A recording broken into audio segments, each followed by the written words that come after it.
यार अगर आपने गलती से भी सोच लिया ना Redmi Note 9S को लेने का, तो काइंडली वीडियो कंप्लीट देख लेना।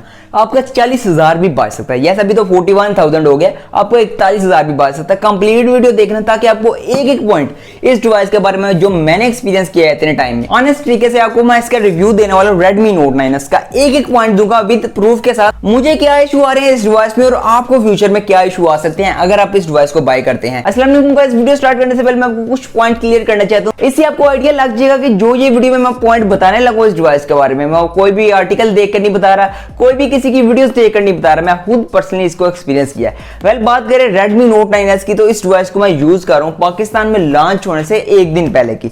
इस डिवाइस को मैं एक दिन पहले लॉन्च डेट से पहले मैंने बाय कर लिया था और तब का मैं इस डिवाइस को यूज कर रहा हूँ। और मुझे इस डिवाइस में ना बहुत ज्यादा इशू नजर आए हैं, बहुत ज्यादा इशू नजर आए हैं। मैं जस्ट इस वीडियो में आपको ये नहीं बताने वाला कि इसके कैमरा में डस्ट प्रॉब्लम है, फला बहुत सारे छोटे छोटे इशू हैं जिनका आपको पता होना चाहिए और कोई भी आपको नहीं बताएगा। यस, कोई भी आपको नहीं बताएगा क्योंकि ऑब्वियसली आपको पता क्या सीन यहाँ चलता है। और यहाँ पर जो मैं आपको पॉइंट क्लियर करने वाला हूँ, और मैं ये भी कोशिश करूंगा कि जो जो पॉइंट मैं आपको बताने वाला हूँ साथ साथ उसका कुछ शॉर्ट भी डालूं ताकि आपको आइडिया हो जाए कि मैं किन पॉइंट्स के बारे में बात कर रहा हूँ। सो इस वीडियो को स्टार्ट करते हैं। इस मोबाइल फोन की डिस्प्ले यहाँ पर आपको प्रोवाइड की गई है 6.67 इंच की 1080p वाली डिस्प्ले यहाँ पर दी गई है आपको 395 ppi। लेकिन एक्चुअल में मैं टोटली डिसपॉइंट हूँ इस मोबाइल फोन की डिस्प्ले के हवाले से, क्योंकि यहाँ पर बहुत ज्यादा मसले आ रहे हैं। यहाँ पर आपको 1080p की डिस्प्ले देखने को मिलने वाली है, लेकिन आपको जो फीलिंग आएगी वो 1080p वाली नहीं है। मैं पर्सनली से यूज कर रहा हूँ 2-3 मंथ से ऑलमोस्ट, जब से ये डिवाइस आई है एक दिन पहले से जितना भी टाइम हो गया। जब आप इस डिवाइस को लॉन्ग टर्म यूज करेंगे, लाइक दिन में 6-6, 7-7, 8-8 घंटे इस डिवाइस को यूज करेंगे, तो आपको इस बात से आइडिया हो जाएगा कि इसकी डिस्प्ले क्वालिटी उतनी अच्छी नहीं है जितनी हम 1080p वाली डिस्प्ले से एक्सपेक्ट करते हैं।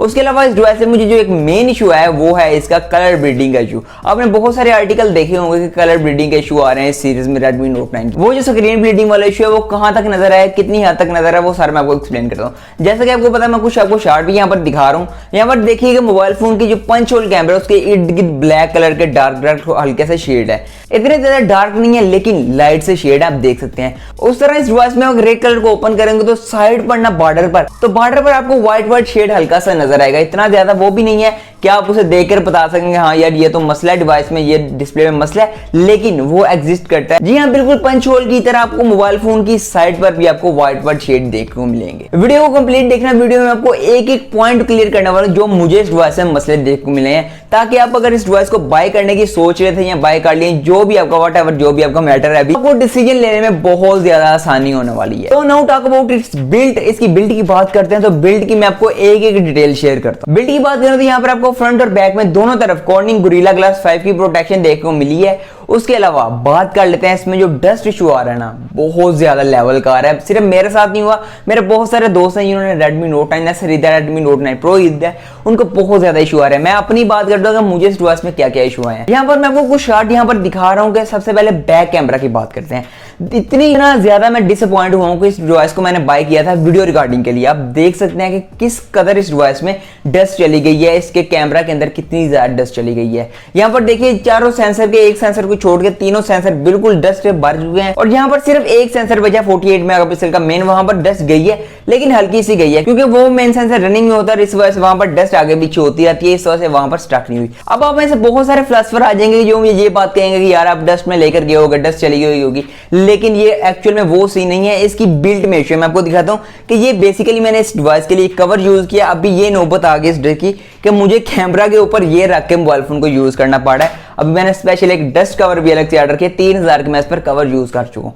अभी बात करते हैं इसकी डस्ट सिर्फ कैमरा में नहीं जा रही, इसके ईयरफोन में भी डस्ट जा रही है, इसके फ्रेम के कॉर्नर में भी डस्ट जा रही है। यस, वहां पर डस्ट जाकर स्टक हो जाती है क्योंकि वहां पर हल्की हल्की स्पेस दी गई है। अब क्यों दी गई है, यहाँ पर ये इशू है कंपनी की तरफ से, बिल्ड का इशू है। ये यहाँ पर किसी इंडिविजुअल का इशू नहीं है, बेसिकली इस डिवाइस की बिल्ड का इशू है।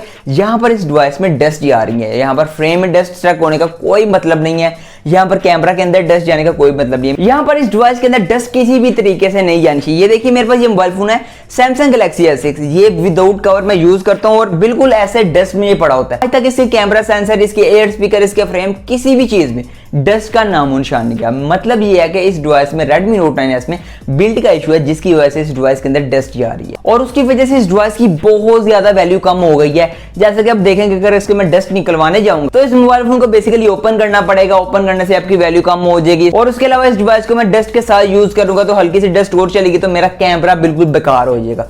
समझना है, मैंने 40,000 रुपए लगाया सिर्फ इसकी कैमरा रिकॉर्डिंग के लिए, वीडियो रिकॉर्डिंग के लिए, और वही काम इसने हरा। सो अब बात कर लेते हैं इस डिवाइस के कैमरा परफॉर्मेंस की। कैमरा परफॉर्मेंस कैसे निकल के आती है। सबसे पहले बात करते हैं इस डिवाइस के बैक कैमरा की। तो बैक कैमरा की आउटडोर में काफी अच्छे शॉट निकल के आते हैं, बहुत अच्छी क्वालिटी है, लेकिन जैसे ही आप लो लाइट में आते हैं तो उसकी क्वालिटी गिर जाती है, बैक कैमरा की भी और फ्रंट कैमरा की भी। यहाँ पर पोर्ट्रेट की मोड की बात करूं तो बहुत अच्छा पोर्ट्रेट मोड है बैक कैमरा का। फ्रंट साइड की बात करूं, फ्रंट साइड की हल्की सी लो लाइट हो तो वीडियो क्वालिटी गिर जाती है। ये जो मैं वीडियो रिकॉर्ड कर रहा हूं आप देख रहे होंगे काफी अच्छी क्वालिटी है। उसकी मेन रीजन ये है कि मैंने आज तक इसका डिफॉल्ट कैमरा यूज ही नहीं किया, मतलब समझ रहे हैं ना कि इतनी अच्छी क्वालिटी उसकी नहीं है। यहाँ पर मैं ओपन कैमरा एप्लीकेशन यूज करता हूँ, जिसकी आई थिंक मैंने एक डेडिकेटेड वीडियो भी बनाई हुई है। तो मैं बेसिकली ये वो यूज करता हूँ, उसकी वजह से ये कलर थोड़े से ब्राइट निकल के आते हैं। यहाँ पर मैं कुछ डिफॉल्ट कैमरा सेल्फी के भी शॉट डालूं ताकि आपको अंदाजा हो जाए कि डिफॉल्ट कैमरा की क्वालिटी क्या है, और जब ओपन कैमरा एप्लीकेशन से वीडियो रिकॉर्ड करते हैं तो उसकी क्वालिटी क्या होती है। और ये वाली जो वीडियो आप देख रहे हैं ये Redmi Note 9S के डिफॉल्ट कैमरा मोड से सेल्फी वाले, और सेम लाइटिंग सेटअप है, सेम जितनी भी लाइट मैं यूज करता हूँ ये सारी वो लाइट मैंने ऑन की गई है, और आप देख सकते हैं कितना ज्यादा डिफरेंस है। अब फाइनली बात कर लेते हैं इस डिवाइस की परफॉर्मेंस की। इसकी परफॉर्मेंस कैसे मुझे देखने को मिली है यार। वेल मैं आपको लिटरली बताऊं तो 720G की जो परफॉर्मेंस होती है मुझे इस डिवाइस में वहां ऑप्टिमाइजेशन नहीं देखने को मिली। अब मुझे नहीं पता कि ये कोई अपडेट का इशू है, कोई बग है, अभी तक कोई भी यहाँ पर अपडेट नहीं है। आपको पता है UI 12 की अपडेट Redmi Note 9S में नहीं है, 10,000 14,000 वाले मोबाइल फोन में आ गई, इसमें नहीं है। यहाँ पर देखिए कि आपको 720G का चिपसेट प्रोवाइड किया गया, लेकिन उसकी ऑप्टिमाइजेशन इतनी अच्छी नहीं की गई। तो उसकी फिट एग्जांपल ये है कि अगर आप मल्टीपल एप्लीकेशन ओपन करते हो और एक एप्लीकेशन बंद करते हो दूसरी को ओपन करते हो, इस तरह 3 से 4 मिनट करते हो तो आपकी डिवाइस हल्की हल्की स्टक होना स्टार्ट हो जाएगी। बहुत ज्यादा शॉर्ट इंटरवल के लिए, ये नहीं कि आपकी 2 से 4 सेकंड डिवाइस स्टक हो जाएगी, ये नहीं, बिल्कुल भी। यहाँ पर आपको 720G प्रोवाइड किया गया, इतनी ज्यादा बुरी नहीं है, लेकिन 720G के मुताबिक इसकी डिवाइस की परफॉर्मेंस इतनी अच्छी नहीं है। यहाँ पर बात करें गेमिंग की तो गेमिंग बहुत ज्यादा आउट क्लास परफॉर्मेंस है। यहाँ पर जो चीज अच्छी है इस डिवाइस की मैं वो भी मेंशन करूंगा, क्योंकि जस्ट मैंने बैड पार्ट पर वीडियो नहीं बनानी। यहाँ पर गेमिंग परफॉर्मेंस बहुत ज्यादा स्मूथ चलती है Redmi Note 9S में। इवन आप PUBG खेलें, कॉल ऑफ ड्यूटी खेलें, SWORD 8-9 खेलें, जो भी खेलें आप, यहाँ पर गेमिंग क्वालिटी बहुत ज्यादा अच्छी और स्मूथ वर्क करती है। लेकिन उसी तरफ यहाँ पर जो ओवरऑल परफॉर्मेंस है इस डिवाइस की वो मुझे इतनी ज्यादा अच्छी नहीं लगी। जब आप इस डिवाइस में पिक्चरें क्लिक करके भेजते हैं व्हाट्सएप के थ्रू कैमरा वाले, वहां पर इस डिवाइस का कैमरा स्टक हो जाता है और वो कहता है कि अपनी डिवाइस को रिस्टार्ट करो। यहाँ पर कुछ स्क्रीनशॉट भी डाल दूंगा। यहाँ पर कहता है कि बेसिकली अपनी मोबाइल फोन को रिस्टार्ट करो अगर आपने व्हाट्सएप वाला कैमरा दोबारा यूज करा। अब बात करते हैं इस डिवाइस की बैटरी डिपार्टमेंट की। यहाँ पर आपको 5020 mAh की बैटरी देखने को मिलने वाली है। यहाँ पर आपको 18 वाट की फास्ट चार्जिंग प्रोवाइड की गई है। उसके अलावा बात करें इसकी बैटरी टाइमिंग की, तो अगर आप इस डिवाइस को 100% चार्ज करते हैं तो आपका एक दिन आराम से गुजर जाएगा, अगर आपको इसको सही मतलब कह सकते हैं अच्छी तरह यूज करते हैं। लेकिन अगर आप नॉर्मल यूज करते हैं तो आपके 1.5 से 2 दिन भी निकल सकते हैं। बैटरी डिपार्टमेंट में मुझे इतना ज्यादा इशू नहीं आया, लेकिन जो मुझे इशू है वो मैं आपको बताता हूं। तो स्टार्टिंग में ये डिवाइस चार्ज होती थी 0 से 100% 1 घंटे 45 मिनट में, लेकिन अभी ये डिवाइस चार्ज हो रही है 2 घंटे 5 मिनट के आसपास। ये डिवाइस 100% चार्ज हो रही है, मतलब इसकी एफिशिएंसी कम हो गई है, 15 से 20 मिनट मिनिमम इसकी एफिशिएंसी कम हो गई है। सो आई होप मैंने सारे के सारे point A to Z clear कर दिए होंगे इस डिवाइस के बारे में। जो सबसे ज्यादा बुरा तरीन इशू मुझे इस डिवाइस में है वो है इसके कैमरा में डस्ट प्रॉब्लम, इसके एयर स्पीकर में डस्ट प्रॉब्लम, और इसकी ओवरऑल फ्रेम में डस्ट प्रॉब्लम। बहुत ज्यादा लेवल का आप कह सकते हैं कि इशू है।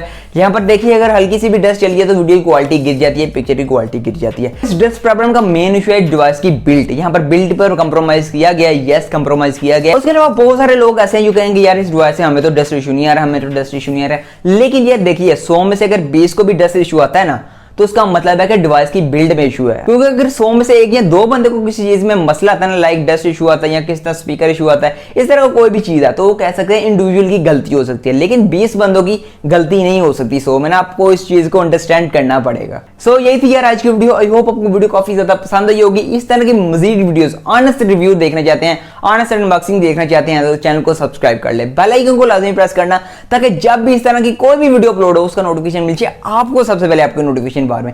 मैं मिलता हूं किसी और वीडियो में, तब तक के लिए अल्लाह हाफिज़।